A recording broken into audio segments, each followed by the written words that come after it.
Bom dia, pessoal do curso de graduação de farmácia que está fazendo aí o curso intensivo direcionado para o programa de pós-graduação em produtos naturais e sintéticos bioativos. Vou dar aqui a terceira aula para vocês, que é a continuidade da segunda, que é sobre cultivo de plantas medicinais, né? A gente falou sobre tipos de semeadura, tipos de estaquia, né? Propagação sexuada assexuada, as vantagens e desvantagens dessas propagações. Falei sobre cultivo de sementes in vitro. Falei também sobre técnicas de cultivo in vitro e técnicas de retirada da dormência, né? Como é que a gente pode retirar a dormência e melhorar a eficiência de germinação das nossas sementes. Também falei sobre conservação de sementes, falei sobre os parâmetros que influenciam na produção de princípios ativos de plantas medicinais, por que a gente deve padronizar esses cultivos, ou seja, domesticar as nossas plantas, padronizando todos os parâmetros possíveis para que a gente tenha um controle sobre a produção de princípios ativos de plantas medicinais. E dessa forma, ter ou proporcionar drogas vegetais de alta qualidade que possam proporcionar assim um efeito terapêutico e que sejam também seguras, tá certo? Então, dando continuação à segunda aula de cultivo e processamento de plantas medicinais, a gente parou em adubação, né? A gente viu algumas influências de adubo correlacionados com diferentes tipos de adubo correlacionados com produção de princípios ativos de plantas medicinais, tá certo? Então, no caso de adubação mineral, adubos que contêm ureia, sulfato de amônio, também pode prejudicar a produção de princípios ativos de losna, que é o famoso absinto, nome científico Artemisia absinthium, tá certo?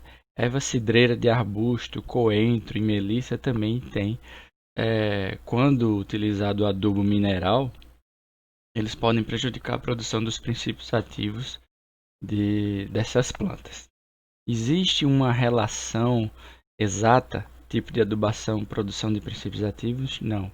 É tentativa e erro. Em alguns casos melhora, um tipo de adubo melhora a produção de princípio ativo de determinada planta, em outros casos o mesmo adubo com uma espécie diferente vai proporcionar uma produção de princípios ativos também diferente, certo? Então, no caso da Cordia verbenácea, que foi a primeira espécie que resultou na produção de um princípio ativo, tá certo? Observou-se que o aumento da produção de compostos anti-inflamatórios, representados pelos biomarcadores artemetina e hidroxiartemetina, então descobriu-se que com adubo NPK mineral, ou seja, um adubo que contém nitrogênio, fósforo e potássio, descobriu-se que quando utiliza-se esse tipo de adubo, NPK mineral, o aumento dos princípios ativos, especificamente o aumento dos seus biomarcadores, acontece.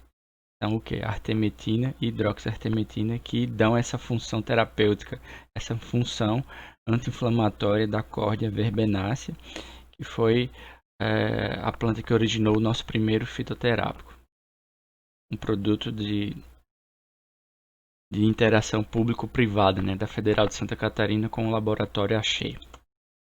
Aqui nós temos um exemplo do fitoterápico que foi produzido, que é o Acheflan, certo?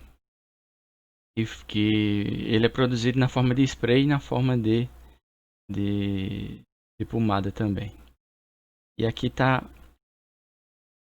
a artemetina, que é um dos biomarcadores responsáveis pela função terapêutica, ou seja, pela função anti-inflamatória da Cordia verbenácea, que nada mais é do que um flavonoide, certo?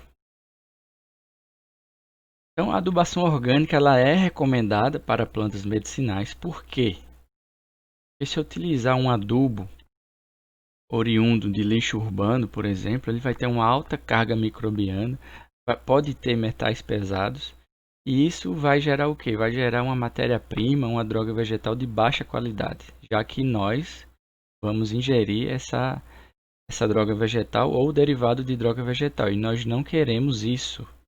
Nós não queremos ingerir produtos que possam ter metais pesados ou uma alta carga microbiana ou bactérias ou fungos resistentes, cepas resistentes a antibióticos, por exemplo, certo? Então, a gente preza pela segurança da droga vegetal, logo a segurança do paciente. Então, adubos a partir de lixo urbano eles não devem ser utilizados, certo? Devido a esses dois motivos: alta carga microbiana elevada, microbiana patogênica, e metais pesados, que vai gerar uma menor qualidade da planta medicinal. Ela não vai ter aquela segurança que nós gostaríamos que tivesse, certo? Então, a adubação orgânica sugerida é uma adubação de 3 a 5 kg por metro quadrado de composto orgânico ou de esterco de curral, tá certo? O plantio ele pode ser feito de duas formas, pode ser feito em covas ou em canteiros.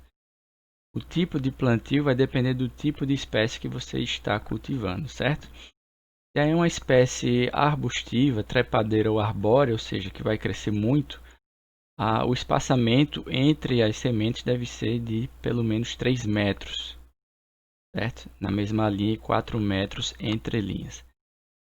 E pode também ser plantado em covas, certo? De 30 centímetros por 30 por 30. Largura, profundidade e espessura. Tá certo? Largura, altura e espessura.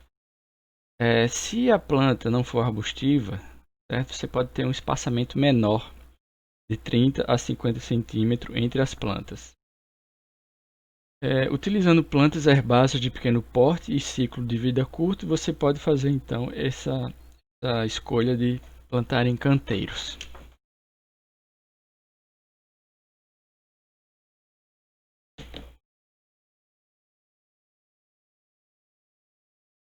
Durante o plantio você também pode optar de lançar a mão pela aplicação de cobertura morta sobre as sementes, certo? Como casca de arroz, bagaço de cana, capim seco. Quais seriam as vantagens de aplicar cobertura morta sobre as suas sementes? A vantagem seria muito grande, principalmente se a sua semente não fosse do tipo fotoblástica, ou seja, aquela que não gosta de sol.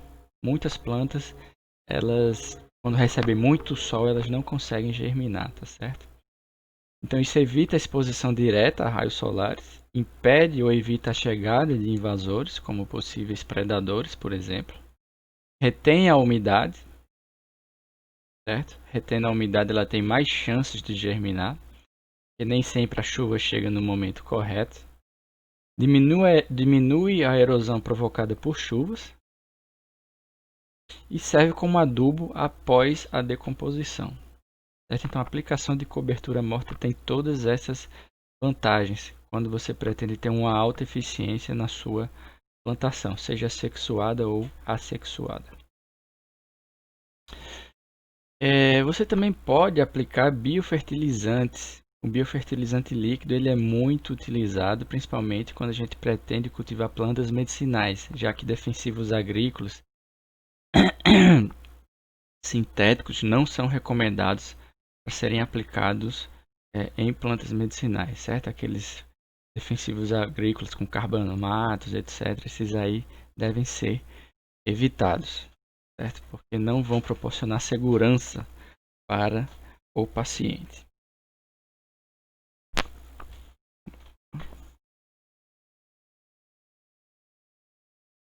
Bom, então como é que é esse biofertilizante líquido? Como é que ele é feito? Ele é resultante da fermentação da matéria orgânica por um determinado tempo, na ausência total de oxigênio, certo? Ou seja, produto de fermentação de matéria orgânica. Qual é a matéria orgânica mais utilizada como adubo?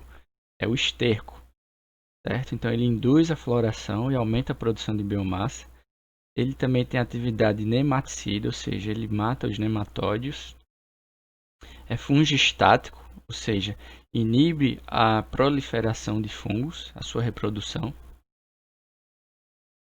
E ele atua como inseticida e repelente também, inibindo a chegada assim, de predadores, aumentando as chances de sobrevivência da planta medicinal. Então, como é que esse biofertilizante pode ser feito? Como é que a gente pode prepará-lo, né? Utilizar uma bombona de plástico. A bombona ela cabe muito volume e a sua tampa, quando fechada de forma correta, deixa o ambiente hermeticamente fechado, certo? Proporcionando o que é aí? A fermentação. A fermentação só ocorre com a ausência de oxigênio. Então, utilizar uma bombona plástica, deixando um espaço vazio aí de pelo menos 15 a 20 centímetros. Por quê? Porque durante a fermentação, gases são produzidos. E esse gás ele tem que ficar dentro da bombona de certa forma. Então, vai produzir uma pressão. Então, por isso que deve se deixar aí um espaço para que esse gás fique ali de forma confortável e não provoque o quê? Uma explosão da bombona, tá certo? Você não quer fazer uma bomba, você quer fazer um biofertilizante. Se quiser fazer uma bomba relógio, aí sim, coloca esterco até a boca com água e fecha. Tá certo? Brincadeira, gente. Então, o que é que a gente faz? Mistura o esterco bovino com água pura na proporção de 1:1. Depois fecha-se a bombona de forma hermética, sempre lembrando de deixar ali um espaço para que o gás que é produzido fique por lá e não provoque uma explosão. Então você deixa fermentando por 30 dias. Após os 30 dias você abre a bombona e filtra o produto gerado, certo? Você filtra e depois dilui em água esse filtrado na proporção de 1:1. Em seguida é só aplicar na planta inteira, né? Borrifar na planta e você tem aí seu biofertilizante. Aqui você já tem um exemplo do preparo, né, do esterco com água sendo misturado antes de fechar a bombona. Você vê aqui que teve um espaçozinho para acolher o gás formado. E aqui você já vê os biofertilizantes filtrados e diluídos, né? Filtrados seguido de diluição, certo? Esses biofertilizantes eles podem ser vendidos, muitos agricultores vendem ou utilizam nas suas próprias lavouras, nas suas próprias hortas, certo? O que é que a gente deve evitar durante o cultivo de plantas medicinais? Evitar a monocultura, certo? E você fazendo uma cultura de várias plantas, você faz com que você evita com que predadores ataquem a sua planta medicinal. Como é que isso acontece? Muitas plantas que são plantadas juntamente com plantas medicinais atuam como protetoras, certo? Tem uma atividade ecológica que é o que? Proteger as plantas medicinais, seja atraindo predadores para si e não para a planta medicinal, ou afugentando predadores através da emissão de compostos voláteis que alguns predadores consideram nocivas para eles, né? Ou irritantes. Então, a associação correta de plantas medicinais diminui a ocorrência de pragas, devido a esses motivos que eu falei para vocês. Tem essa ajuda mútua ecológica entre plantas. E também, como é proibido o uso de agrotóxicos, você pode utilizar, além dos biofertilizantes, utilizar plantas que têm essa atividade de proteção da sua vizinhança, tá certo? Então, quais são os repelentes naturais, né? Além dos biofertilizantes, a gente pode também utilizar macerados de fumo ou infusão de losna, de absinto. O macerado de fumo é muito utilizado para quem tem horta, e quem tem horta em casa, né? Você simplesmente coloca 10 centímetros de fumo de corda picado em 1 litro de água. Você faz essa maceração com essa proporção, deixa macerando por 1 dia em vasilhame não metálico, tampado. Depois você filtra a solução extrativa, o resultante da maceração, o macerado, né? E dilui esse volume em 10 litros de água e pulveriza nas plantas, certo? No caso da infusão de losna, você prepara perdão, a infusão com 300 gramas de folha seca e 1 litro de água fervente. Você vai verter a água fervente sobre as folhas secas e depois filtra e dilui em 10 litros de água. Depois pode pulverizar nas plantas, tá certo? Então, infusão de losna e macerado de fumo são muito utilizados em hortas caseiras aí como biodefensivos, né? Um exemplo de planta repelente utilizada em conjunto com plantações de plantas medicinais. A caatinga de mulata, que é o Tanacetum vulgare, ele repele formigas e outros insetos, certo? Então a sua função ecológica é de proteger a sua vizinhança, como repelindo formigas e outros insetos possíveis predadores das plantas medicinais. A caputina ou capuchina, que é o Tropaelium majus, e o cravo de defunto, que é o Tagetes, o gênero Tagetes, eles têm uma ação contra nematóides, tem uma ação nematicida, tá certo? Então a função ecológica dela é proteger tanto elas quanto as plantas que estão em sua vizinhança contra nematicidas. A hortelã, né, do gênero Mentha, ela consegue repelir lepidópteros. E o que são lepidópteros? Lepidópteros nada mais são do que lagartas. Não confundir lagartas com minhocas, tá? São de gêneros diferentes. Temos também a manjerona e a mil-folhas, que estimulam a produção de óleos essenciais em outras plantas. Certo? Como é que ocorre essa estimulação, esse estímulo? Através da interação planta-planta. Existe na área da metabolômica de plantas uma sub-área chamada de ecologia química, onde está cada vez mais comum esse tipo de estudo. Ele aborda o que? Ele aborda a interação planta-planta, planta-inseto, como é que as plantas reagem em determinados cenários de estresse, como por exemplo, alta radiação solar, baixa radiação solar, altas altitudes, baixas altitudes, solo argiloso, solo arenoso, como é que as plantas respondem a pragas, o que é que elas produzem para se defender. Tudo isso está relacionado à metabolômica de plantas, que estuda o quê? O metabolismo de plantas em tempo real, ou seja, ele pode estudar como é que as plantas reconfiguram seu metabolismo, como é que elas passam de uma configuração metabólica para outra, em busca de se defender, como é que isso acontece e por que que isso acontece, certo? Então a manjerona e a mil-folhas, elas estimulam a produção de óleos essenciais em outras plantas. Como é que isso acontece? Elas se comunicam através da emissão de compostos voláteis.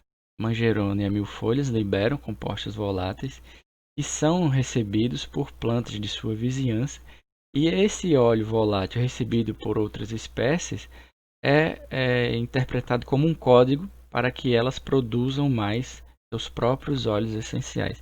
Isso é um tipo de interação planta-planta interespécie. Também existe comunicações planta-planta intraespécie, ou seja, entre plantas da mesma espécie, certo?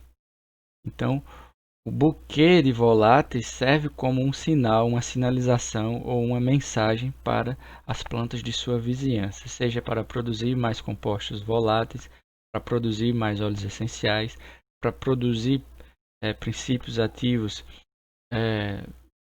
ou metabólitos secundários que têm a função de proteger aquela planta contra determinados tipos de predadores, tá certo? Então, essa abordagem sobre o metabolismo, os metabólitos produzidos em tempo real de acordo com os cenários de cada espécie, isso se chama ecologia química, que é uma sub-área da metabolômica de plantas, certo?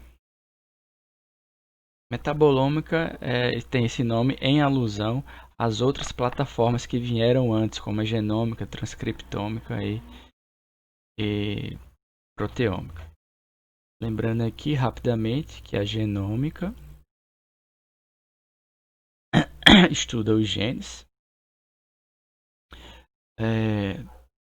transcriptômica transcrição,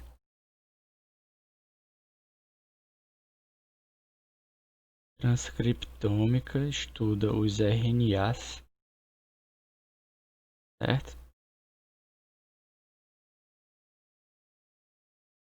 Proteômica estuda as proteínas e enzimas, né? Proteínas, enzima também é proteína. E a metabolômica estuda o que? Os metabólitos produzidos. E por que é que eu digo que está tudo interligado? Porque para a gente chegar a um metabólito, o que é que acontece primeiro? Um gene tem que ser expresso. Como é que ele é expresso? O DNA é transcrito em RNA, certo? Esse RNA depois ele é convertido em uma proteína e depois essa proteína vai converter um substrato ou um subproduto em outro produto que seria o metabólito, certo?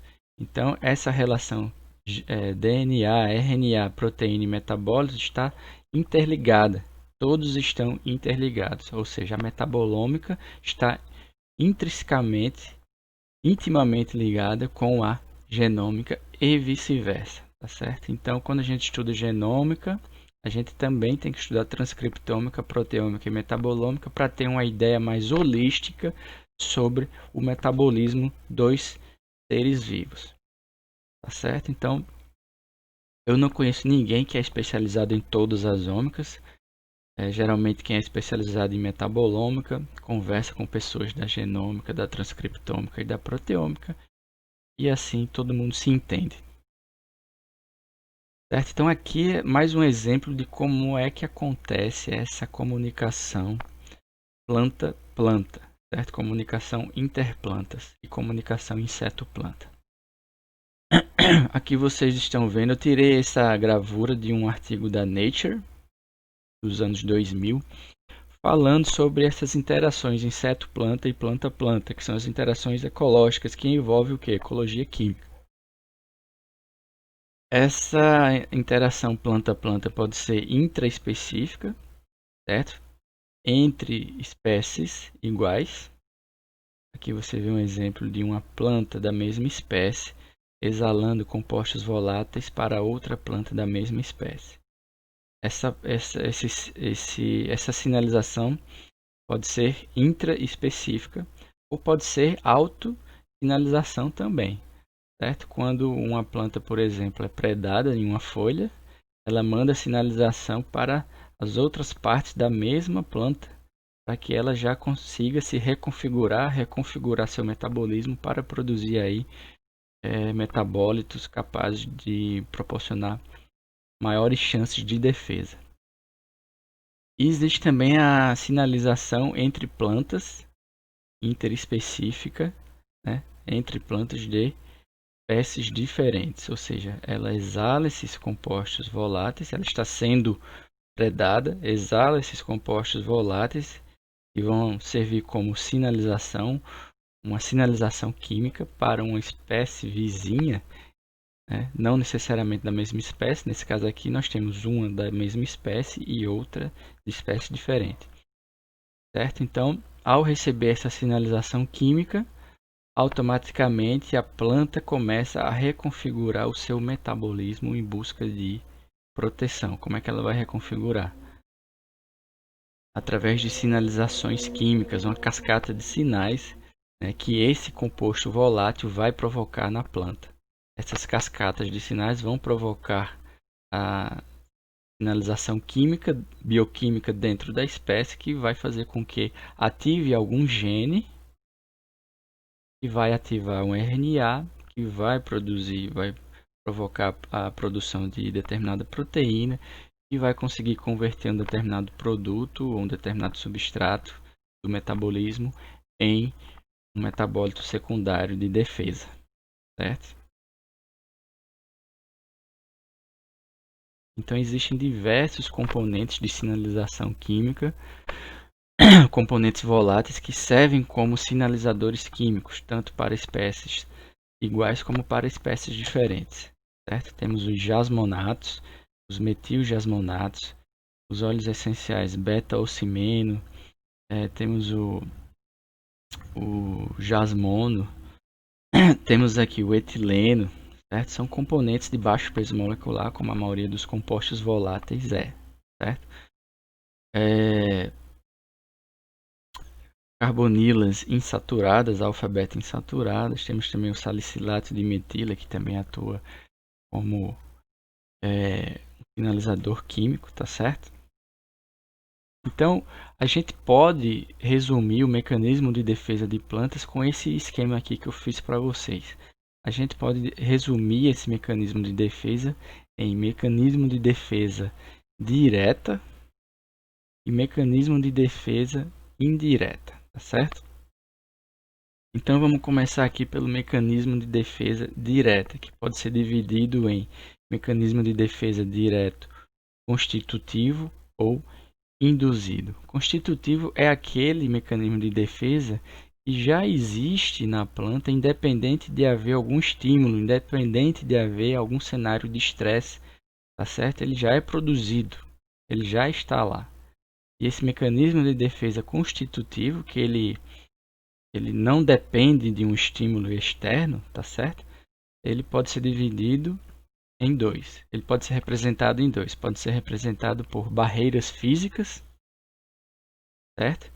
E aí nós temos tricomas, calos, espinhos, tá certo? Tudo isso aí pode ser representado como um tipo de barreira física. Pode ser representado como uma defesa direta do tipo constitutiva. Metabólitos armazenados, que a gente chama de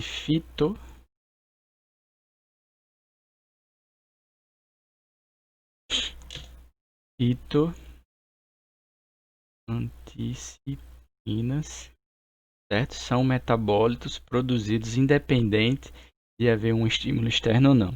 Eles são produzidos e são armazenados. Caso ocorra algum ataque de herbívoro, esse metabólito já está lá pronto para atuar contra determinado predador. Um grande exemplo de fitoantecipina, né? A gente pode falar também de alcaloides e também de glicosídeos cianogênicos ou glicosídeos cianogenéticos, certo? Glicosídeos cianogênicos, certo? Eles ficam armazenados nas plantas e uma vez que ocorre a predação, seja por um inseto, seja por um mamífero como um cavalo ou um boi, por exemplo, ele vai liberar cianeto, certo? Por isso que o nome é glicosídeo cianogênico, ele libera cianeto, tá certo? Liberando cianeto, o animal já vai sentir que aquele produto é nocivo para ele e vai deixar de comer aquela planta, certo? Então a defesa direta constitutiva é dividida em barreiras físicas e em metabólitos armazenados, que a gente chama de fitoanticipinas, tá certo?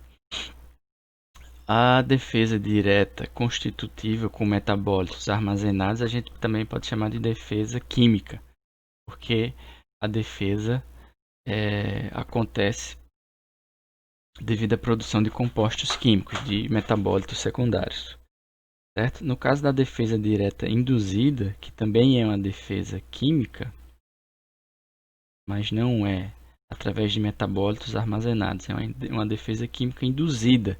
A defesa química em que a planta só produz esses componentes de defesa após receber algum tipo de estímulo externo ou algum tipo de ameaça.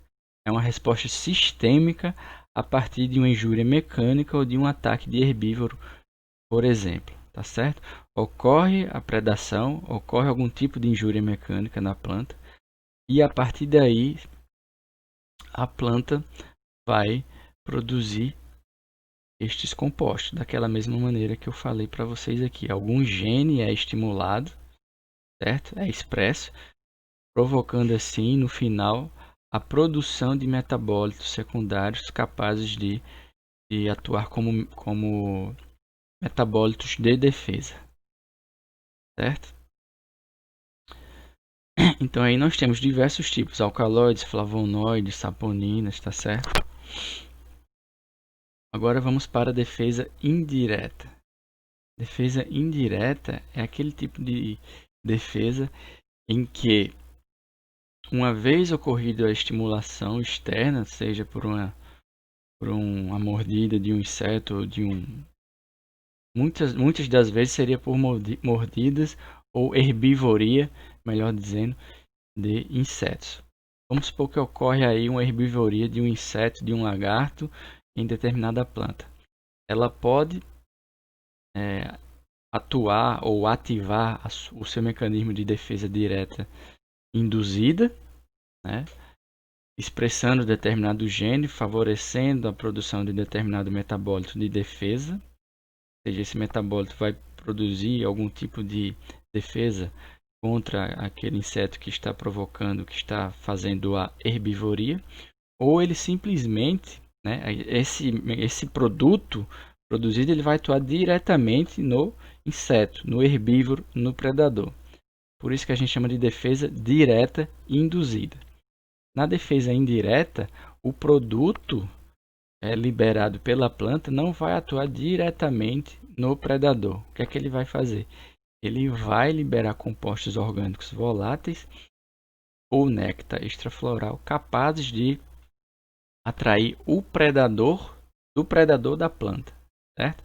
Tem uma frase muito comum, uma frase que eu inclusive vi num artigo que eu achei muito bacana, que o título da frase era um artigo sobre ecologia química. O título do artigo era: "O inimigo do meu inimigo é o meu amigo", certo? Que cabe muito bem no mecanismo de defesa indireta aqui.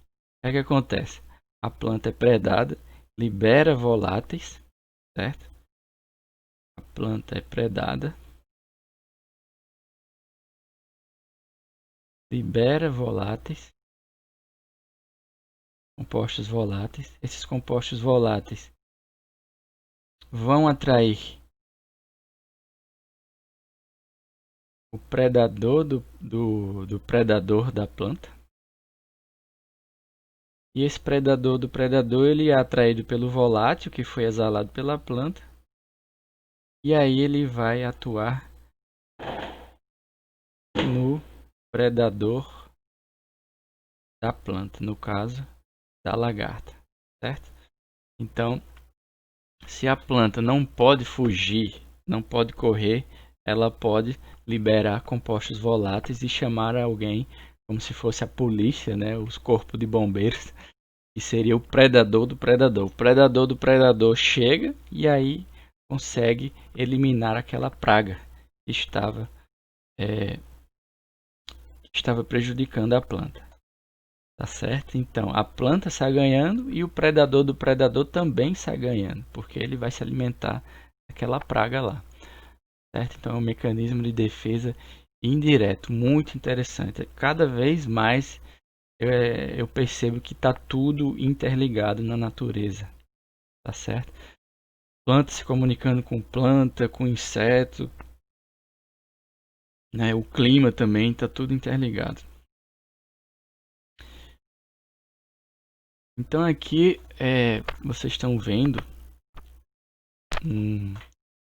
um inseto predando a planta, tá certo? Esse inseto aqui é um besouro do gênero Monoplatus, certo? E essa planta é a Combretum. Não é a Combretum. Essa planta aqui não é a Combretum. Ixi, esqueci essa planta. A planta é...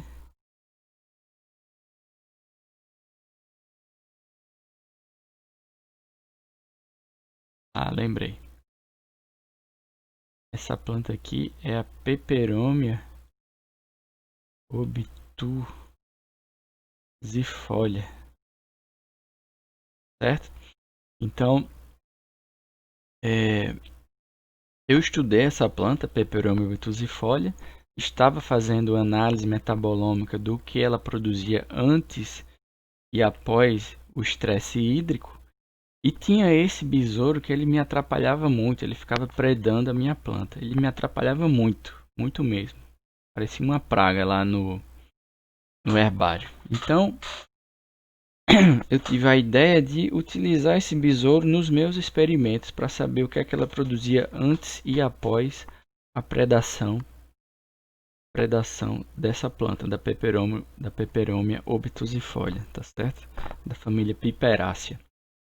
Então, foi muito útil, né? Eu transformei um limão na limonada, porque isso aí estava me estressando muito, esse besouro, e depois foi a solução para a minha tese. Tá certo? Então, o que é que acontece basicamente? A herbivoria, que seria um tipo de estresse biótico, certo? Nós temos estresse biótico e abiótico. O estresse biótico é causado por organismos vivos. E estresse abiótico seria causado por tipos de solo, falta de irrigação, né? Relacionados ao clima e ao solo, certo? Então, uma herbivoria ou um estresse abiótico, que seria um estresse hídrico, por exemplo, ou uma injúria mecânica, provocaria uma reconfiguração metabólica. Como é que acontece essa reconfiguração metabólica da planta? Cascatas de sinais seriam ativadas, né, bioquimicamente falando, dentro da planta e provocaria uma reconfiguração metabólica através de um estímulo à expressão gênica de determinados genes que iriam, uma vez expressos, provocar a formação de RNA e depois a produção de proteínas e, no final da ponta aí do metabolismo, os metabólitos de defesa. Tá certo? Então, como é que ocorre esse início da sinalização, esse início da ativação dessa cascata de sinais, dessa cascata bioquímica, até chegar à estimulação, à expressão dos genes? Essa estimulação ocorre por alguns sinais. Que sinais são esses? Vestígios, tá? Vestígios de parede celular, tá certo? Uma injúria mecânica ou uma herbivoria vai provocar o que? A formação de paredes celulares quebradas, né, em pedaços, que vão atuar como sinais, como sinalizadores, para indicar que existe algo errado na planta.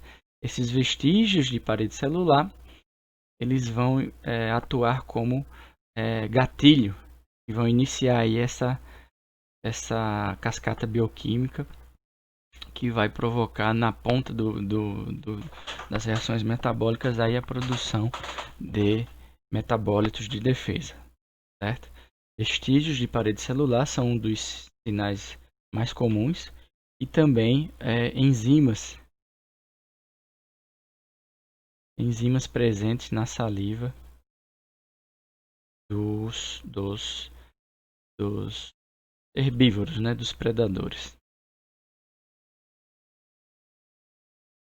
Então, a saliva contém sinalizadores, a saliva desses insetos que vão provocar herbivoria, são sinalizadores que vão ativar a reconfiguração metabólica das plantas, assim como vestígios de parede celular. Pequenos pedaços de parede celular, quando detectados pela planta, atuam também como sinalizadores ou gatilhos de cascatas bioquímicas. E aí vão o quê? Expressar os genes, ativar genes, eles vão ser expressos e chegar a provocar a produção de metabólitos de defesa, certo? Quando ocorre essa reconfiguração metabólica, ele pode produzir compostos de defesa, que podem ser compostos de defesa direta, que vão atuar diretamente contra o predador, tá certo? Ou compostos de defesa indireta, que seriam compostos voláteis, que aí iriam atrair o predador da planta, ou iriam atrair parasitas desses predadores, certo? Então, mais ou menos é assim que acontece a reconfiguração metabólica, mais ou menos como a planta atua ou se comporta em ambientes de estresse biótico ou abiótico. Bom, aqui nós temos um exemplo de um monoterpeno irregular. O que é um monoterpeno irregular? Biosinteticamente falando, um terpeno ele é formado inicialmente pela junção do dimetilalil pirofosfato mais um isopentenil pirofosfato. Esses são os terpenos regulares. Mas o monoterpeno irregular, certo? O monoterpeno irregular ele é formado por 2 unidades de dimetilalil pirofosfato. Tá certo? Só relembrando aqui um pouco com vocês um pouco sobre biossíntese de terpenos. Então, o monoterpeno irregular, que é composto por 2 unidades de dimetilalil pirofosfato, aqui como exemplo nós temos o ácido crisantêmico, ele possui atividade inseticida, ou seja, ele vai atuar no mecanismo de defesa química direta. Certo? Induzida. Defesa direta induzida do tipo química, do tipo direta. Certo? Então, o predador chega, vai começar lá um tipo de herbivoria. Perdão. E aí a planta começa a produzir por indução a esse estresse externo, né? Essa indução externa. E aí esse composto volátil, esse monoterpeno irregular, ele vai atuar como inseticida diretamente. Então é uma defesa direta química, certo? Induzida. E a planta que produz esse inseticida é o Chrysanthemum cinerariae, certo? Então, visando o estudo da ecologia química, que é muito recente, tá certo? Muitos pesquisadores têm dedicado seu tempo à descoberta de bioinseticidas, ou seja, eles provocam cenários de predação, cenários controlados, e depois eles analisam quais são os compostos voláteis que foram produzidos e se eles têm atividade inseticida ou não. Se tiver atividade inseticida forte, eles podem o que? Analisar esses compostos, elucidar suas estruturas e, quem sabe, sintetizar de forma rápida, de forma viável economicamente falando, com 2, 3 etapas, com altos rendimentos, e aí produzir uma patente de um biopesticida. Por que biopesticida está na moda? Porque ninguém mais aguenta esses defensivos agrícolas que causam mal à nossa saúde, que são cancerígenos, tá certo? E provocam poluição nos nossos mananciais, tá certo? Então, o estudo de ecologia química voltado para a produção de biopesticidas está muito em alta, certo? Eu aconselho que, se vocês tiverem interesse e gostarem dessa área, vocês vão ter muito sucesso. É uma área que está começando agora e que muita gente procura profissionais dessa área, tá certo? Seja agrônomo, farmacêutico, biólogo, muita gente está nessa área. Escutem o que eu estou dizendo. Bom, aqui nós temos outro exemplo de substâncias naturais contidas em insetos, certo? E que impedem a maturação das larvas. Tá, ok? Então, as larvas, quando tem esse tipo de substância nos seus ovos, elas não vão maturar. Quando essas substâncias vão embora ou quando param de ser produzidas, é aí que começa o estágio de maturação, onde os insetos eles vão se desenvolver e aí vão eclodir e atuar em outras plantas, vão parasitar outras plantas, vão fazer sua herbivoria, certo? Então, esse tipo de substância ele é um sesquiterpeno que possui funções como epóxidos, certo? Esses sesquiterpenos abertos de cadeia alifática, eles têm essa atividade ecológica. E o que é que pode ser utilizado a favor, como um biopesticida? Ele pode ser sintetizado e aplicado nesses ovos. Desta forma, o inseto que está nos ovos ele nunca vai maturar. Ele sempre vai ter essa substância natural que impede a maturação das larvas, certo? Não havendo a metamorfose. Então ele pode atuar como um biopesticida, fazendo com que a larva não mature, não ocorra metamorfose, dando tempo o quê? Dando tempo da planta chegar à sua idade adulta, não ser predada, e aí essa planta pode ser colhida e transformada em uma droga vegetal ou no alimento. Outros componentes que têm uma função ecológica muito importante são os monoterpenos 1,8-cineol, tujona e a cânfora. Certo? Eles inibem a proliferação de plantas em um raio de até 1 a 2 metros.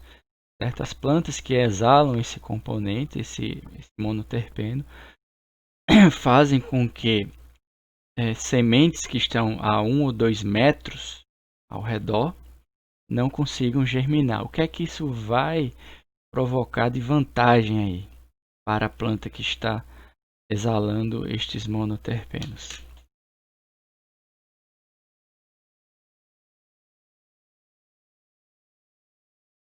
Qual é a atividade ecológica aí desses monoterpenos?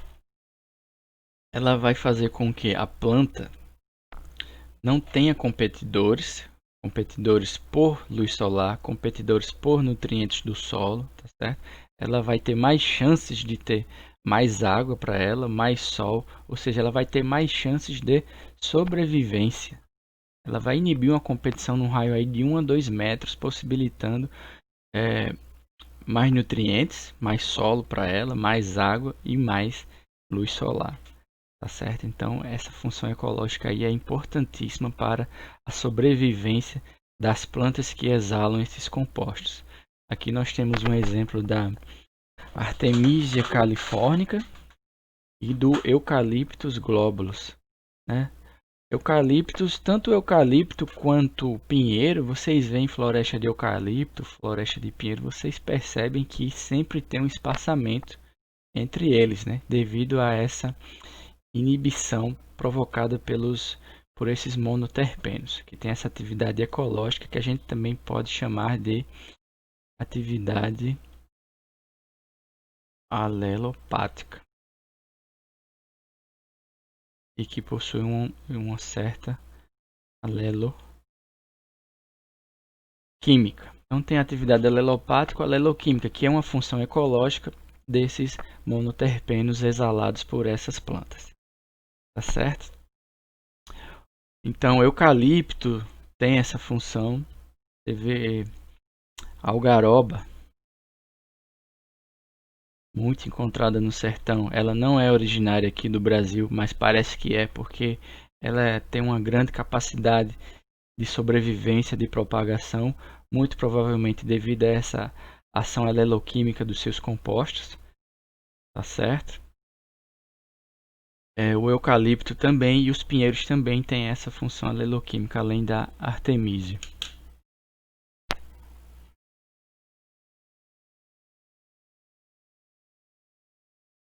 Bom, então parece, você olhando para aqueles filmes de floresta da América do Norte, né, do Canadá, Estados Unidos, onde os pinheiros estão lá todos ordenados de forma simétrica, parece que alguém plantou aquilo ali, né, de forma racional. Mas na verdade, alguns plantaram de forma racional, mas na verdade as florestas nativas que têm esse espaçamento simétrico aí entre os pinheiros ocorre devido à ação ecológica desses monoterpenos, 1,8 cineol, tujona e cânfora, que são monoterpenos, que são compostos voláteis liberados por essas plantas que eu falei para vocês aí. O beta-pineno e o alfa-pineno também são monoterpenos, tá certo?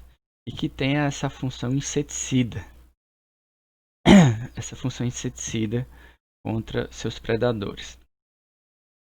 Mas para vocês terem uma ideia como tem muito organismo vivo especializado aqui no planeta, eu vou dar um exemplo de lagartas que conseguem comer as plantas do pinheiro e armazenam esse beta-pineno e alfa-pineno em componentes, né, ali na superfície do tecido, entre a superfície, entre a derme e a epiderme ali, eles conseguem acumular o beta-pineno e o alfa-pineno.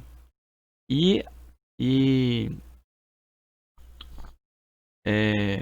aproveitar esse beta-pineno e alfa-pineno que eles conseguiram armazenar de forma benéfica para a sobrevivência deles também, dessas lagartas. Ou seja, as lagartas, elas sequestram, a gente fala esse termo, sequestro. As lagartas, elas conseguem predar, conseguem comer as folhas do pinheiro e sequestrar esses componentes nocivos para determinados insetos, mas não para eles. As lagartas sequestram, armazenam ali entre a epiderme e a derme e vão exalando aos poucos esse beta-pineno e alfa-pineno, fazendo com que predadores também não queiram escolher essas lagartas e sequestrar esses componentes. Ou seja, a planta consegue produzir componentes capazes de atuarem em sua defesa. Alguns organismos, como essas lagartas, não conseguem produzir, mas conseguem o quê? Sequestrar do amiguinho, no caso aí do pinheiro, do Pinus silvestres. Conseguem comer a planta, comer a folha e armazenar o composto nocivo e atuar a seu favor, utilizar ao seu favor esses monoterpenos. Certo? Então, para vocês terem uma ideia como está tudo interligado. Vocês lembram que eu falei para vocês que a relação entre genoma e metaboloma é muito, muito íntima, certo? O gene ele vai ser expresso na forma de RNA. Esse RNA vai ser traduzido em proteína, ou seja, o gene ele é transcrito, o RNA ele é traduzido na forma de proteína e a proteína, o enzima, vai fazer com que essa enzima vai fazer com que um substrato seja convertido em um metabólito secundário que tenha alguma atividade de defesa. Então é um ciclo, né? DNA, RNA,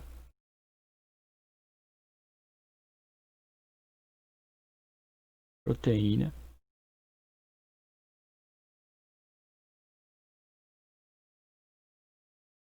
metabólitos, certo? E esses metabólitos, por sua vez, eles também podem atuar expressando outras regiões do DNA, tá certo? Então aqui a gente tem transcrição e aqui a gente tem a tradução e aqui nós temos conversão de substratos em metabólitos, tá certo? Então vamos ver aqui um exemplo do feijão lima, onde o feijão lima ele foi predado, sofreu injúria mecânica e nós temos três. Esse experimento foi feito com o seguinte design: o feijão lima ele não sofreu nenhum tipo de estresse, que a gente chama de controle. Depois o feijão lima sofreu predação e teve outro em que o feijão lima sofreu a injúria mecânica, certo? Depois da predação e depois da injúria mecânica, o DNA do feijão lima foi extraído e depois ele foi submetido a PCR, certo?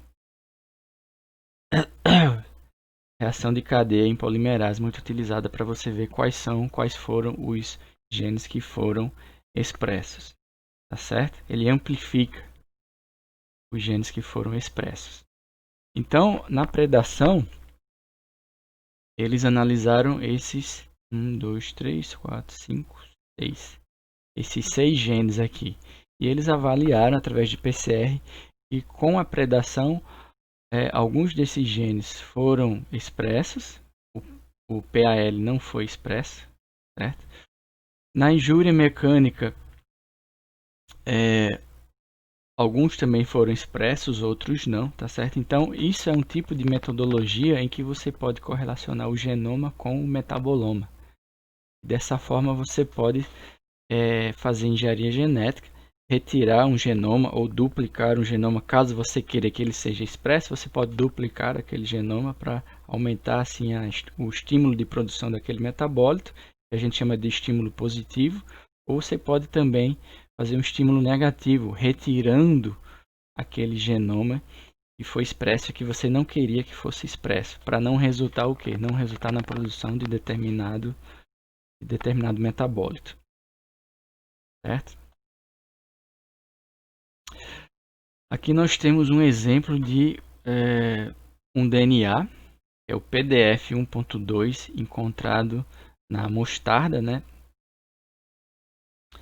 Qual é o nome da mostarda? O nome científico é Arabidopsis thaliana, né? Arabidopsis thaliana, muito utilizada como planta de estudo para estudos de metabolômica, porque é uma planta que já tem um DNA elucidado, ela tem um ciclo de desenvolvimento curto de 60 a 90 dias, então é fácil de fazer estudos de metabolômica com a Arabidopsis thaliana. Então descobriram que ataques de fungos induz a expressão do gene PDF 1.2. Esse gene ele vai codificar a proteína, o peptídeo, chamado defensina. E a defensina ela tem uma atividade antimicrobiana. Então aqui mais um exemplo de relação da predação, que é o estímulo externo, com DNA e metabólito produzido. Metabólito de defesa, no caso aqui o peptídeo defensina. Temos outro exemplo aqui da beta-glicosidase, que é secretada por lagartas em folhas de repolho. E essa beta-glicosidase, que é uma enzima que está na saliva das lagartas, ela vai ativar aquela cascata de sinais que eu falei para vocês. Ela vai ativar aquela cascata e vai induzir a produção de compostos voláteis que vão o quê? Atrair vespas. E essas vespas, elas vão o quê? Predar, elas vão matar as lagartas. Então, a gente tem aqui um estímulo da beta-glicosidase, vai ativar o metabolismo da planta e vai ativar aquela cascata bioquímica, estimular ou expressar algum gene, terminando na produção de voláteis. E esses voláteis vão atrair os predadores do predador da planta, certo? Que são, no caso aí, as vespas. Vai atrair as vespas e as vespas vão comer as lagartas, certo? Então isso é um exemplo de defesa indireta. Tá ok? Então agora que falamos um pouco sobre metabolômica de plantas, ecologia química, a relação entre genoma, proteômica e metabolômica, né, dei alguns exemplos aí para vocês. Vamos falar agora sobre colheita e processamento de plantas medicinais, tá certo? Então, o ponto de colheita ele está relacionado com a concentração dos princípios ativos contidos na planta medicinal. Para eu saber o tempo ideal da colheita, eu tenho que fazer análises periódicas do metaboloma. Ou seja, metaboloma é o que? Relembrando aqui, é a junção qualitativa e quantitativa de todos os metabólitos daquele determinado organismo naquele determinado momento, tá certo? Então, o ponto de colheita ele está relacionado à concentração dos princípios ativos contidos na planta medicinal. Como é que eu vou saber essa concentração? Fazendo análises periódicas do metaboloma. A gente pode analisar a planta inteira, no caso aí partes aéreas, no caso de plantas que têm curto ciclo de vida.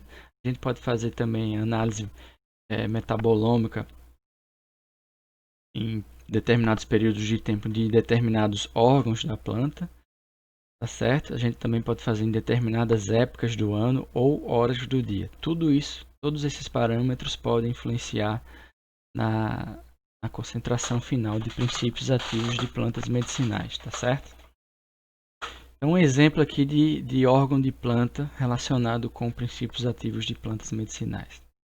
Os flavonoides, por exemplo, eles estão presentes muito mais, em concentrações muito maiores, nas folhas do que nas raízes, por exemplo. Por quê? Porque os flavonoides, eles têm uma função ecológica que é proteção da própria planta contra raios, o quê? Ultravioleta, certo? Os flavonoides também atuam na polinização, pelo fato deles também darem uma certa cor para as folhas, uma cor vermelha, uma cor amarela, vai atrair polinizadores, mas a função principal dos flavonoides é a sua proteção contra os raios ultravioleta, por isso que eles estão mais presentes nas folhas do que nas raízes. É só um exemplo de concentração, de correlação entre princípios ativos, metabólitos secundários em relação aos órgãos de planta, certo? Em relação ao estágio ou estádio de desenvolvimento, os agrônomos gostam muito de falar estádio de desenvolvimento. Em relação a isso, eu tenho como exemplo aqui para vocês a dedaleira ou a digitalis purpúrea, que tem como princípio ativo a digitoxina ou a digoxina, que são componentes, são aí componentes que atuam para fortalecer a pressão sistólica do coração, né? Pessoas que têm um coração fraco aí podem tomar digitalis, ou digoxina ou digitoxina, para aumentar a força de contração do coração. Então, um exemplo é de que na dedaleira, com 4 meses, ela apresenta apenas 0,014% de digitoxina no seu organismo, nas suas plantas, nas suas folhas, tá certo? E aos 8 meses, apenas 4 meses depois, tem 0,08%, ou seja, 57 vezes mais digitoxina do que aos 4 meses. Então, fazendo essa análise periódica do metaboloma, seja qualitativa ou quantitativamente, a gente consegue saber qual é a melhor época de colheita para ter um melhor rendimento desses princípios ativos e, consequentemente, ter uma droga vegetal de melhor qualidade e melhor segurança, certo? Uma droga mais eficaz e mais segura, certo? Então, com 4 meses, 0,014% e com 8 meses, 0,08%, 57 vezes mais. Tá certo? Eu vou até confirmar aqui, fazer 0,08 dividido por 0,014.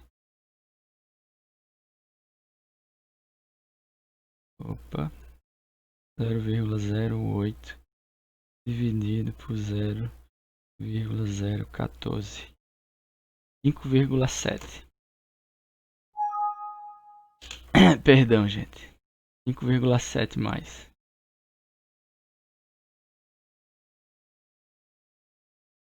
Certo? 5,7 vezes mais digitoxina do que nos 4 meses anteriores. Ok? Em relação à hora do dia. Os óleos essenciais são os que têm essa maior correlação de hora do dia com o melhor rendimento de extração. Os óleos essenciais, como vocês sabem, são muito voláteis. Quando eles recebem muita radiação, eles vão embora mais rapidamente. Então, qual é a melhor maneira de fazer uma extração para ter uma extração de determinada planta para ter um rendimento de óleos essenciais maior, um rendimento de extração maior? É coletar no início do dia. Por quê? Porque a planta passou a noite inteira produzindo óleo essencial, não tinha sol, não tinha calor suficiente para volatilizar com muita velocidade esses óleos essenciais, e logo no início do dia o agricultor, o pesquisador pode chegar lá e fazer a coleta e fazer a extração. Com certeza o óleo essencial vai ser extraído com maior rendimento do que quando extraído da planta ao meio-dia, por exemplo. Tá certo? Que tem uma radiação muito maior ao meio-dia. E uma temperatura maior também, consequentemente. Então aqui nós temos um exemplo de conteúdo em porcentagem de alcaloide da Lobelia inflata em relação as partes coletadas. Quando é coletada a cápsula imatura da lobelia, nós temos aí uma porcentagem de 0,88 a 1,04% de alcaloide. Quando é retirado da flor, de 0,9 a 1,10. Quando é retirado do fruto, 0,35 a 0,38%. Ou seja, foi feita aí uma correlação para saber qual era a parte da planta que gerava um maior rendimento de extração. Certo? A gente tem como exemplo a camomila, e a farmacopeia diz que a camomila deve ter, em sua maioria, capítulos florais e que não deve ter mais do que 3 ou 4% de talos na sua droga vegetal, porque o óleo essencial da camomila é o que gera aquela ação terapêutica. Então, fazendo esse tipo de estudo, a gente sabe qual é a parte da planta que a gente deve utilizar para gerar um melhor efeito terapêutico. Ok? Então aqui nós temos agora um exemplo relacionando a época de colheita e o órgão da planta. A gente vê aqui o teor de saponinas em pulsatila, né, em relação à planta inteira. Em janeiro ela tem 2,4% de saponinas, em abril 6,19%, quando extraído da planta inteira. Já em relação às raízes, ela tem um melhor rendimento de saponina em março e um pior rendimento em novembro. Claro, essa comparação sempre é feita em condições normais de temperatura e pressão. Você não vai extrair da mata, né? Porque você não sabe sob quais condições aquela espécie passou, né? Quais condições, quais cenários ela estava sendo submetida.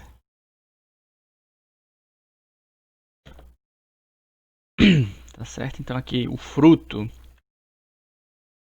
No fruto, ele tem um melhor rendimento em maio e um pior rendimento em relação à extração de saponinas em março.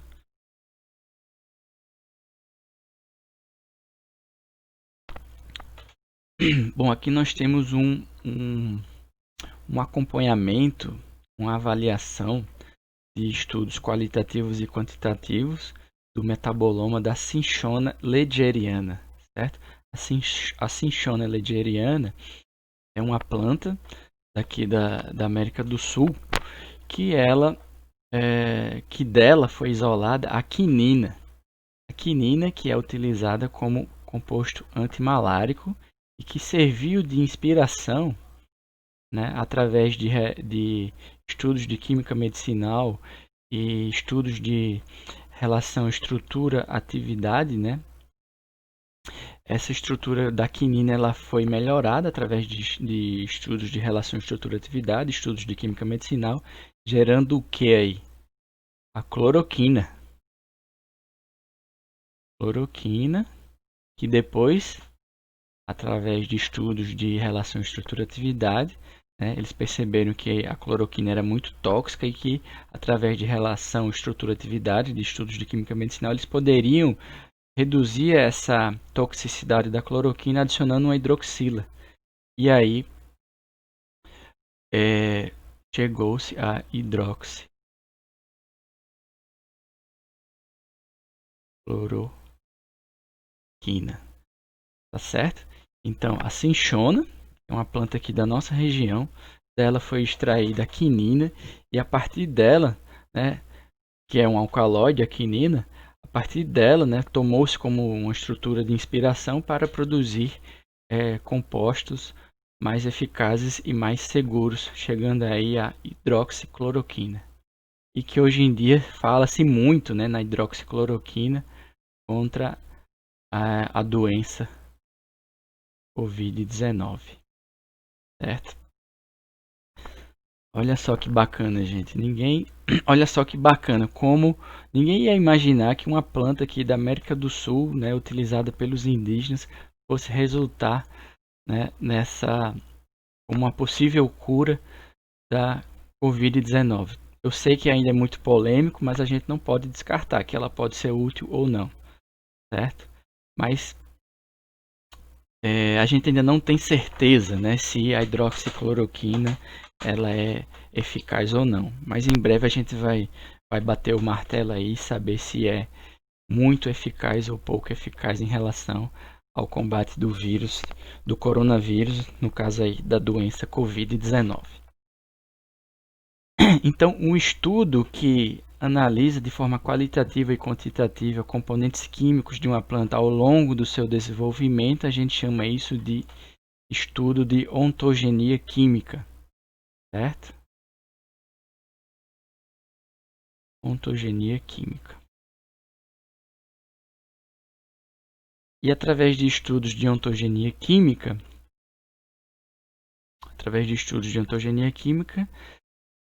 chegou-se à conclusão de que com 5 anos de vida, a porcentagem de quinina na cinchona legeriana chegaria ao seu máximo, que era de 11%. Após 5 anos, esse teor, essa porcentagem desse metabólito secundário começaria a reduzir. Tá certo? Então, a relação entre produção de princípios ativos ou biomarcadores, o estudo da relação desses princípios ativos ou de biomarcadores com o desenvolvimento de uma planta, a gente chama de ontogenia química, que é muito, muito útil para a gente saber qual é a melhor época de colheita de determinada planta, para que gere, assim, drogas vegetais mais eficazes. Certo? Então, isso faz parte do controle de qualidade das nossas plantas, né? Para a gente coletar uma planta de qualidade, a gente tem que saber qualitativa e quantitativamente o teor dos biomarcadores. Uma vez coletado, a gente tem que especificar bem o momento da colheita, a hora da colheita, o local, com latitude, longitude, qual foi a cidade. Se não souber a cidade, falar direito a latitude e a longitude. Quem é o produtor dessa droga vegetal. Falar também sobre as condições de secagem e armazenamento desta planta, desta droga vegetal, certo? Então, uma vez controlado todos os parâmetros possíveis e imagináveis para proporcionar uma droga vegetal de alto padrão, com qualidade, que gere um fitoterápico seguro e eficaz, o próximo passo após a colheita, fazer o seu processamento. Durante o processamento, você tem que falar o momento da colheita, a hora, o local da colheita, quem é o produtor e as condições de secagem e armazenamento. Isso tudo faz parte do controle de qualidade e do processamento e do armazenamento da droga vegetal, tá certo? Então, no processamento pós-colheita, o material botânico ele pode seguir 3 caminhos. Ele pode ser usado diretamente como material fresco para fazer aí uma alcoolatura, por exemplo, ou ele pode ser seco e as suas substâncias serem extraídas dele, produzindo aí o que? Um fitofármaco. Esse fitofármaco ele pode ser vendido para a indústria farmacêutica como princípio ativo e ser introduzido nas formulações dos seus medicamentos alopáticos, certo? Essa extração de substâncias ativas ela pode ser oriunda de um material fresco ou de um material seco, certo? Caso você queira secar o seu material in natura e transformá-lo em uma droga vegetal para uma posterior comercialização, para que uma indústria depois utilize essa droga vegetal, né? Onde já se saiba o teor dos princípios ativos dos biomarcadores, certo? Você pode fazer isso. E aí, uma vez a indústria farmacêutica que vai produzir o fitoterápico, sabendo todas essas informações, pode utilizar a droga, né, o material seco e triturado, para fazer o seu fitoterápico, seja uma cápsula de folhas trituradas e secas, como por exemplo cápsula de folhas de espinheira santa, ou para fazer tinturas de valeriana, por exemplo, certo? Então eles podem fazer aí, comprar a droga vegetal de alta qualidade de você, no caso produtor, e terminar aí a produção, o desenvolvimento do fitoterápico. Então, se você não tiver dinheiro para ter a sua própria empresa de fitoterápicos, indústria farmacêutica, você pode ser um fornecedor de qualidade, um fornecedor conceituado aí para empresas farmacêuticas, desde que você siga todos os critérios, né? Fazer o relatório da sua matéria-prima, dizer quais foram os critérios que você adotou, fotoperíodo, irrigação, condições de secagem. Você pode vender também a matéria-prima, como por exemplo a tintura, você pode vender o óleo e depois fazer uma análise desse óleo qualitativo e quantitativo e já mandar para a indústria farmacêutica que vai finalizar aí e produzir o fitoterápico. Tem todas essas opções aí para vocês futuros farmacêuticos e produtores de matéria-prima para indústrias farmacêuticas, tá certo? Cuidados na pré-secagem, né? Você deve lavar bem as partes aéreas com hipoclorito de sódio, né? A famosa água sanitária, com 1 a 2%, que assim você consegue tirar micro-organismos patogênicos ou não da superfície da sua planta. Fungos endofíticos também você pode tirar.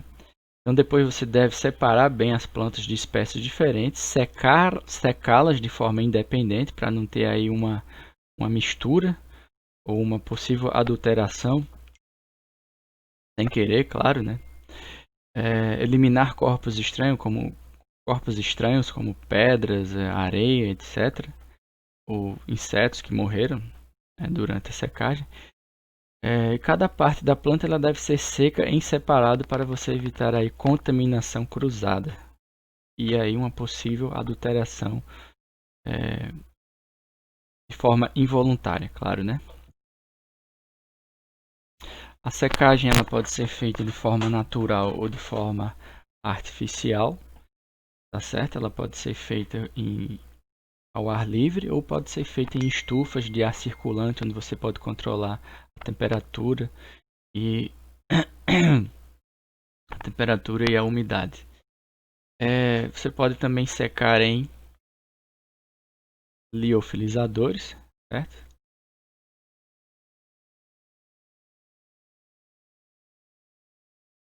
A liofilização é uma técnica de secagem, é uma técnica de secagem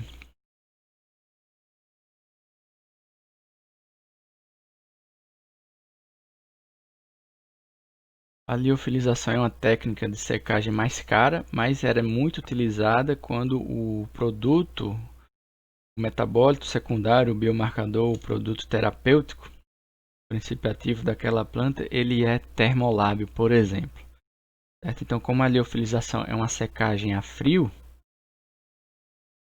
pode ser aí uma alternativa para manter a qualidade da sua droga cujo princípio ativo ou cujo metabólito secundário é termolábil, certo?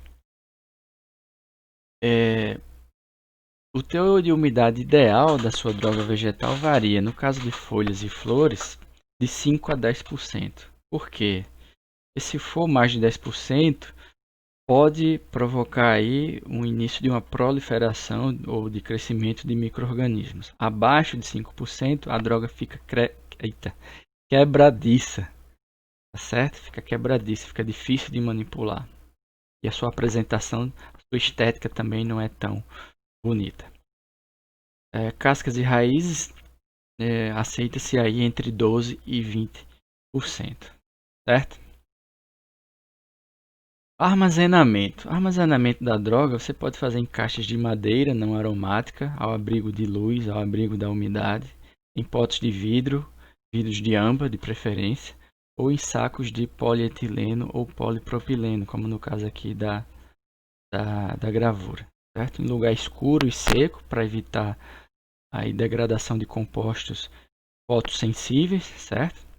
Prazo de validade é difícil de estabelecer, a não ser que já tenham realizado algum estudo prévio das suas drogas vegetais. Você pode fazer a sua droga vegetal, realizar o estudo qualitativo e quantitativo dessa droga vegetal e depois, ao longo dos meses, realizar essas mesmas análises e ver se o produto, se o biomarcador, ele ainda está em concentrações ideais.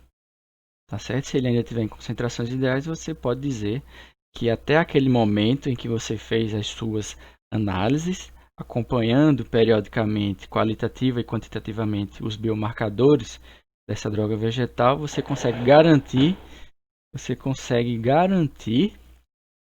que aquela droga ainda é eficaz, tá certo? Então, se não houver um estudo prévio, é difícil estipular um prazo de validade. Nessas caixas ou nesses pacotes de polipropileno e polietileno onde guarda-se a droga vegetal, é importante sempre falar onde a droga foi coletada, a espécie, né, o nome científico, o local de coleta, tá certo? E a data em que foi coletada. A identificação do material botânico é imprescindível para você não se confundir ou não fazer nenhum tipo de contaminação cruzada entre as drogas vegetais, até porque depois que você fez a coleta, triturou e secou, dificilmente a olho nu você vai saber que tipo de espécie vegetal é aquela.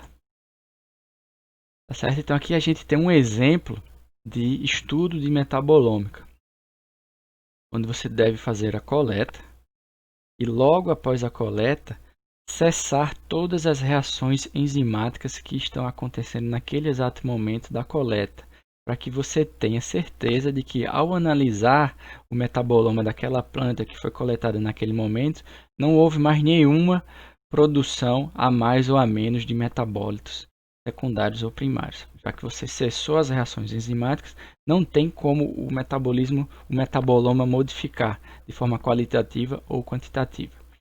Se eu retirar a minha folha e deixá-la 3 dias ao ar livre, as enzimas ainda estarão atuando lá, porque ali ainda tem água nos pequenos vasos da folha, tá certo? Ainda existem enzimas ativas, então o metaboloma de uma folha que você coletou seria diferente do metaboloma dessa mesma folha 3 dias depois. Então, por isso, logo após a coleta, você deve cessar todas as reações enzimáticas. O nome desse ato de cessar, o nome dessa ação em que a gente cessa todas as reações enzimáticas do metabolismo de um organismo vivo, a gente chama de quenching, certo? Em português eu não sei muito bem o nome, já me falaram em estabilização, mas eu não sei se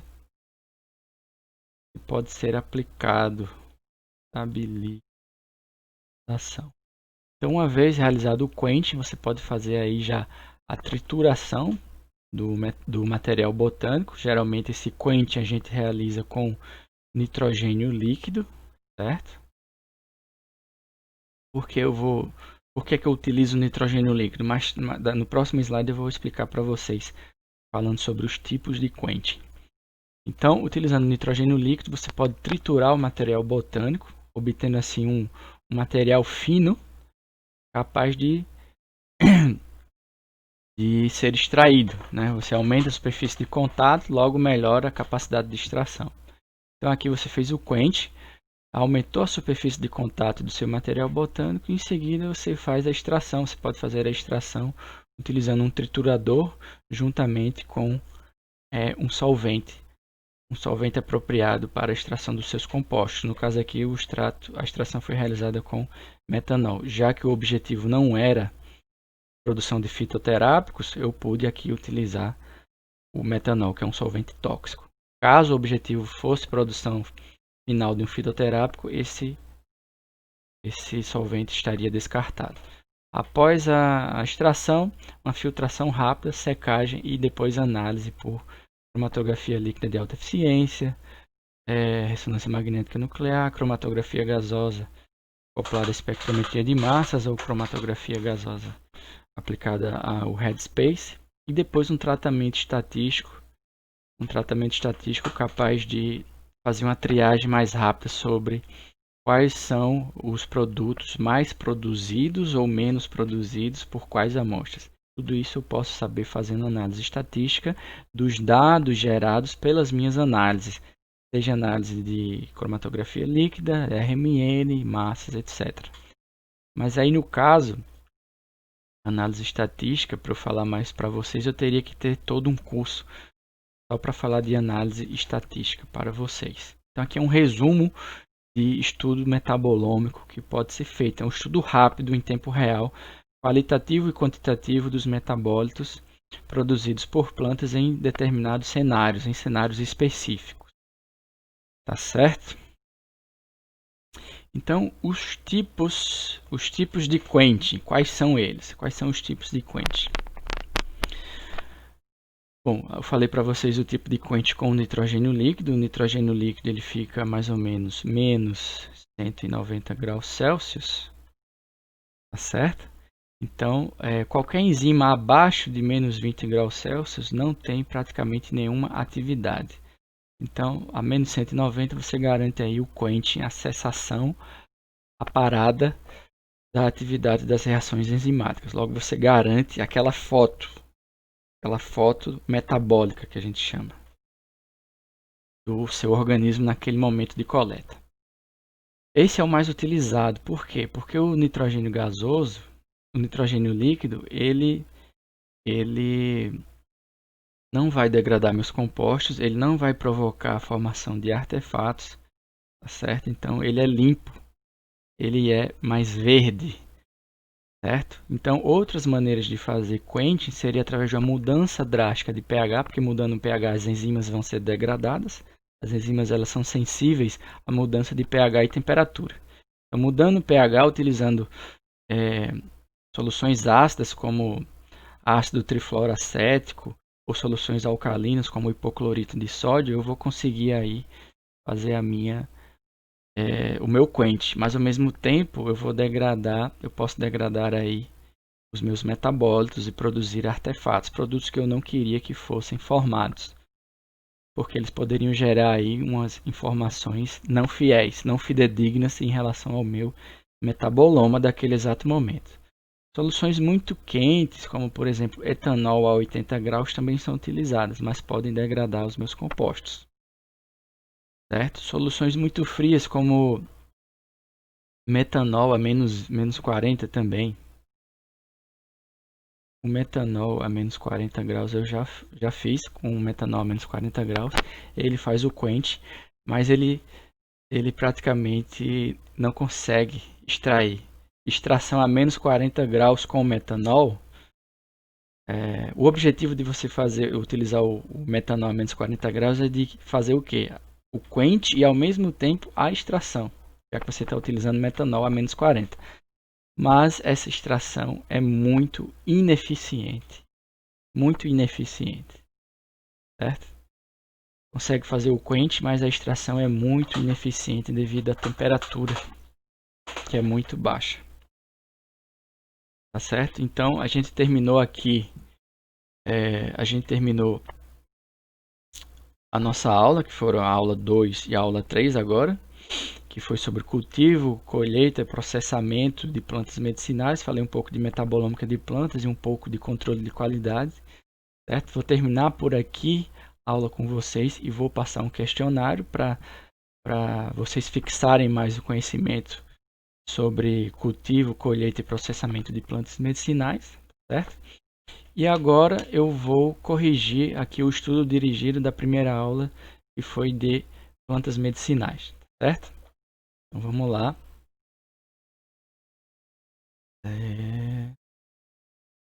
O estudo dirigido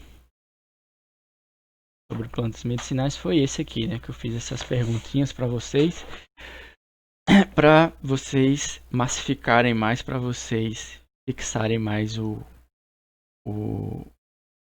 conhecimento e o que é mais importante que eu queria passar, que era sobre plantas medicinais. Histórico, fundamentos, aplicações de plantas medicinais. Então a primeira questão era: diferencie um extrato bruto de um extrato padronizado. Certo? Um extrato bruto é aquele extrato que foi obtido por uma extração, seja ela maceração, infusão, etc., cujo líquido extrator em seguida foi retirado, formando assim um extrato bruto. Nesse extrato bruto, a gente não sabe qualitativo ou quantitativamente quais são os componentes que estão nesse extrato. Já o extrato padronizado, a gente sabe qualitativa e quantitativamente os biomarcadores, como os biomarcadores se encontram nesse extrato. Então, fiz o meu extrato bruto, quero padronizá-lo. Como é que eu faço? Faço uma análise dos meus biomarcadores desse extrato e detecto e quantifico. Se eu puder determinar no meu extrato bruto quais são os componentes majoritários que têm aquela função terapêutica relacionada à espécie que eu estudei, né? Se eu conseguir falar quais são os biomarcadores e qual é a sua concentração naquele extrato, aquele extrato está padronizado. E para você fazer um fitoterápico de qualidade, você deve fornecer um extrato padronizado, certo? O que é um marcador biológico e por que ele é utilizado como referência na padronização de extratos? Marcador biológico ou biomarcador é um composto ou um conjunto de compostos que geralmente eles se encontram majoritariamente, a sua concentração é majoritária no extrato. Então são componentes majoritários ou não que têm função terapêutica relacionada àquela espécie, cuja concentração é determinada, certo? Por que ele é utilizado como referência na padronização de extratos? Porque como a sua concentração está correlacionada à função terapêutica daquela espécie, já que sem aquele biomarcador, provavelmente aquela droga vegetal não vai exercer nenhum tipo de ação terapêutica, a sua ação vai ser subterapêutica, ou não vai existir. Então, a quantificação do biomarcador é imprescindível para que ocorra o quê? A eficácia da minha droga vegetal, do meu derivado de droga vegetal, certo? Questão 3. Diferencie um medicamento de um fitoterápico. Quais são as características de cada um? Diferencie um medicamento alopático de um fitoterápico, melhor dizendo, né? O medicamento alopático é aquele medicamento tecnologicamente obtido em que ele pode ser utilizado para fins de diagnóstico, para fins de terapêutica e para fins de pode ser feito para fins de diagnóstica, terapêutica ou de forma paliativa, certo? Para combater os sintomas. Esse medicamento alopático ele possui princípios ativos isolados, certo? Mesmo que esse princípio ativo seja isolado de uma planta, como por exemplo morfina ou digoxina, mesmo que esse princípio ativo isolado seja oriundo de uma planta, esse medicamento ele continua sendo considerado como um medicamento alopático. O medicamento fitoterápico é aquele cuja matéria-prima ativa ela é de origem totalmente vegetal, certo? Um derivado de droga vegetal ou um extrato padronizado. Faz parte aí da matéria-prima ativa vegetal ou até droga vegetal estabilizada, né? A droga vegetal seca triturada também pode ser considerada como matéria-prima ativa vegetal, no caso aí que eu mencionei das cápsulas de espinheira santa, de folha de espinheira santa triturada, certo? Não é um derivado de droga vegetal, é apenas a droga vegetal triturada dentro de uma cápsula, tá certo? Um medicamento cujo princípio ativo foi isolado de uma planta pode ser considerado um fitoterápico? Não, né? Então acabei de responder essa pergunta já na questão 3. Defina perfil cromatográfico e diga qual a sua utilidade na pesquisa de plantas medicinais. O perfil cromatográfico ele é essencial, ele é muito importante para você identificar espécies vegetais. Uma vez que a droga vegetal está seca e triturada, fica difícil de diferenciar de forma morfológica uma espécie de outra. Mas se você fizer o extrato de duas espécies e analisar o perfil cromatográfico dessas espécies, você vai conseguir correlacionar o perfil cromatográfico, ou seja, o modo como os componentes de cada espécie estão distribuídos certo? Uma vez comparando esses perfis cromatográficos entre as espécies, você pode correlacioná-las com as suas espécies correspondentes, tá certo? Então, o perfil cromatográfico ele é importante para você identificar de forma não morfológica as suas espécies vegetais que você pretende utilizar, certo? Então, teve uma dúvida de um aluno aqui que foi muito interessante que eu vou compartilhar com vocês. Ele fala aqui, ó, quando um composto isolado de origem vegetal é empregado a um medicamento, esse medicamento não é considerado como um fitoterápico. Li sobre o assunto em outros materiais, porém não foi suficiente para sanar a dúvida, certo? Então, respondendo a sua dúvida aqui, mesmo isolando um princípio ativo de uma planta e aplicando ele numa formulação, ele continua sendo um medicamento alopático, certo? Princípios ativos isolados oriundos de planta dentro de uma formulação farmacêutica são considerados ainda, essa formulação farmacêutica é considerada ainda de um medicamento alopático. O fitoterápico é aquele cuja matéria-prima ativa vegetal é oriunda totalmente de organismos vegetais, com exceção do princípio ativo isolado, certo? Outra questão, não sou da área de farmácia, desde então peço desculpas caso a pergunta soe...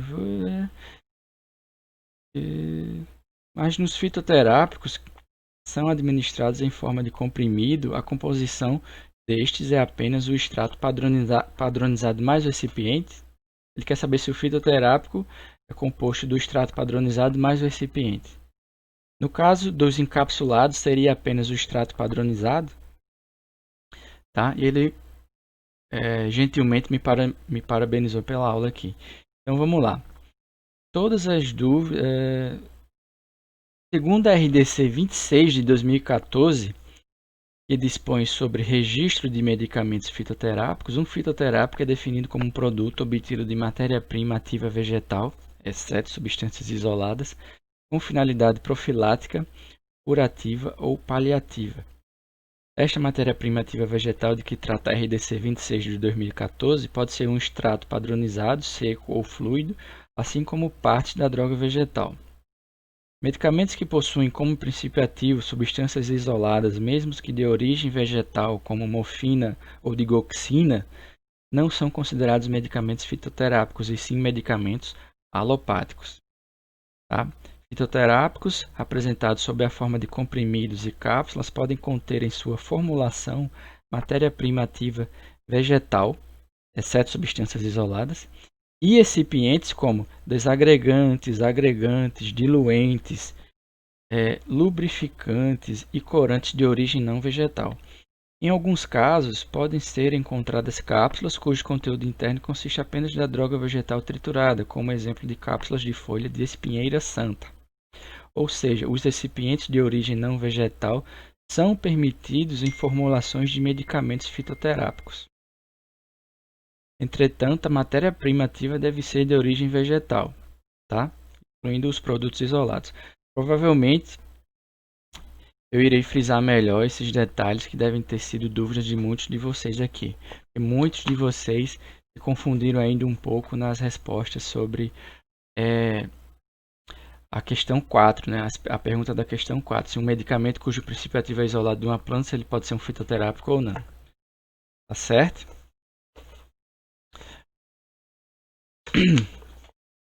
Bom, então eu fico por aqui, gente, tá? Desejo a vocês aí bons estudos. Vou mandar para vocês o questionário sobre essas duas últimas aulas de cultivo, colheita e processamento de plantas medicinais. Ok? Um abraço e até a próxima.